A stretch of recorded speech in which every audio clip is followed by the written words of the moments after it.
Ares Games has a title that I would like to let you know about. Masters of the Night. This is a 1 to 5 player game for ages 13 and up, and should take you about 1 to 2 hours to play.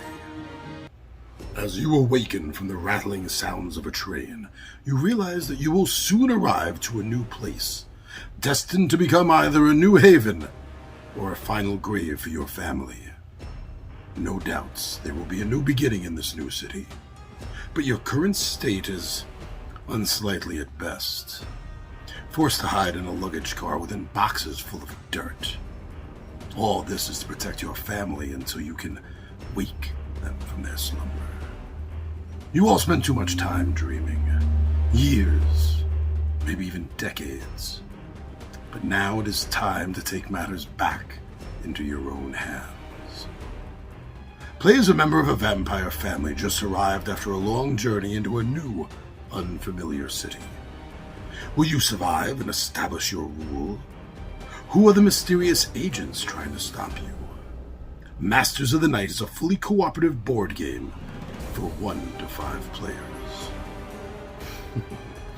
I like the feel that the publisher gives with that little bit of a blurb.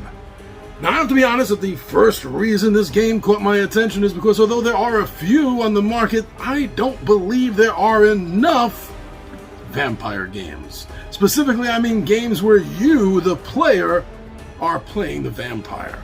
And this being one of them, that was the first thing that slapped me across the face and made me take notice of this title. Now, another thing that caught my attention about this, and it kind of really goes hand in hand with the first thing I just said, but I do want to differentiate it to make sure that it is said. And this is a game where you are playing the villain. Now, there are a few games on the market like this. They seem to be making a small little dent in the world of board gaming, but not a huge bang. So when I do see a game where you are playing the opposite side, I always look more into it.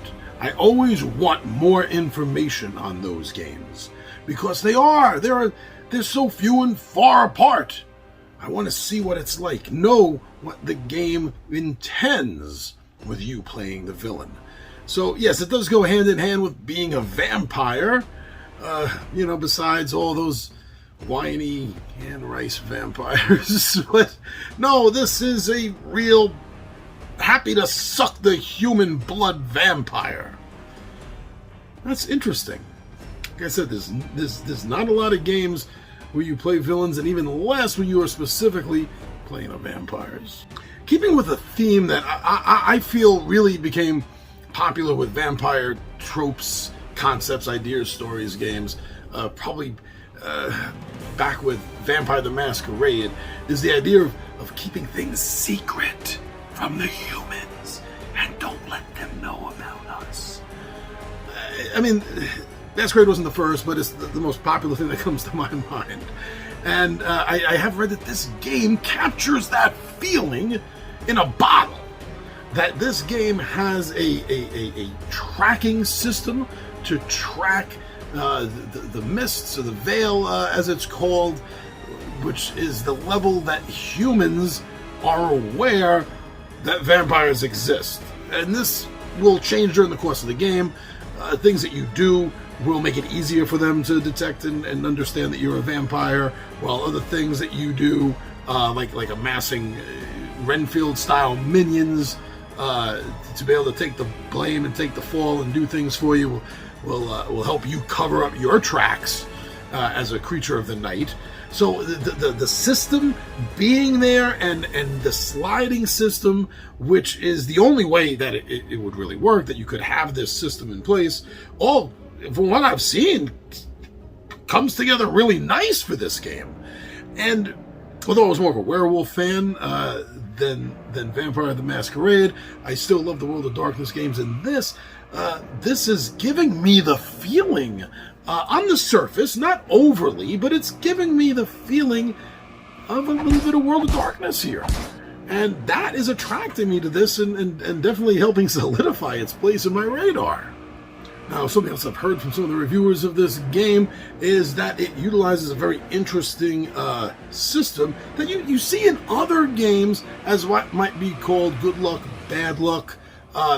The idea that you get to choose the die roll that you want. So if you have to roll like 3d6, you get to choose the highest numbers out of those that you're going to use. While the bad luck is just the opposite. You have to always choose the lowest numbers, and that they use this as the basics of their combat. And this is usually something that's part of the combat, but the idea that they're using this as the combat system because it depends on whether it's nighttime or daytime because you are a vampire.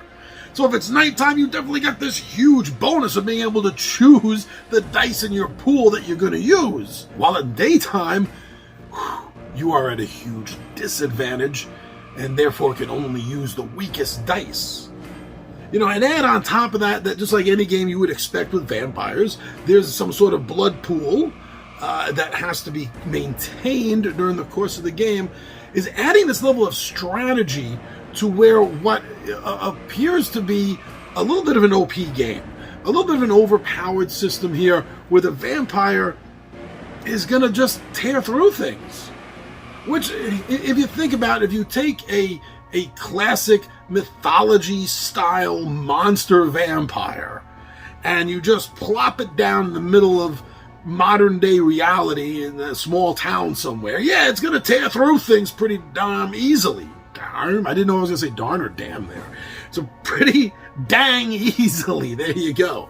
But by utilizing the system of blood as well as the night or day combat dice, I'm feeling like this is really capturing the thematic sense of being a vampire. So you're powerful, but you're going to have to use strategy. You're going to have to be smart. You're not a werewolf. You're not just kicking in the door and tearing things apart. You have things to maintain. And I like this balance between feeling all powerful, but are you really? It seems very vampire to me. Something else that appeals to me, and I say this a lot because it's on my checklist, which is why you hear it a lot from me in these episodes of Gaming Radar, is that allegedly, from what the early reviewers are telling me on this, it's not a difficult game to catch on. That it's rather simple with the rules. There's a bunch of little side notes to specific actions or events in the game, but the general rules themselves flow really smoothly and easily. How can you not like that? The game can be soloed if you have to. Nowadays, that's pretty important. Now, there's also miniatures. Now, don't put your tongues back in your mouth. Although the miniatures look absolutely amazing from what I see.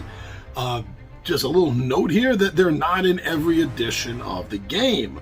They're only in the Deluxe Master, something like that.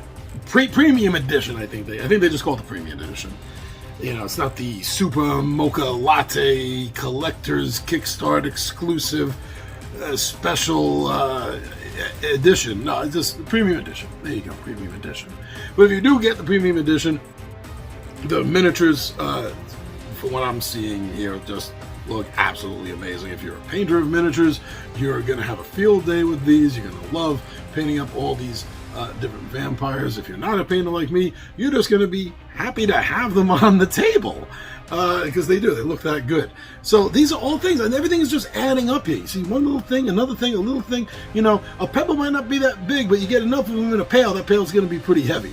And see, that's what I'm seeing here. That's what I'm talking about here, is that there's so many little things that keep popping up about this game that I think make it worthy for my shelf and my table. From the streamlined artwork all the way up to the mechanics of the game and the components, everything looks great. The fact that this is a vampire game, you're playing a bad guy, that there's immense power in the game, but yet you need some strategy or you're still gonna fall on your fangs. These things are all great. All great reasons that I think that I need to get a hold of this game, which is why it's on my radar. I hope some of the information that I've given you, some of the pictures that you've seen of the game, might inspire you to get more information yourself. this might be a game you're interested in. Maybe, like myself, you don't think that there's enough villain games. Specifically, there's not enough vampire games, and you would love to have a vampire game on your shelf. Maybe you just miss Vampire the Masquerade and you want a little bit of a taste for it. Perhaps you're looking for something around for the Halloween time. Who knows? A Friday the 13th game. There's so many reasons that I think you would enjoy finding out more information on this game. So please go find out more information. Maybe like me, you'll end up deciding that this game is a must-have for you as well.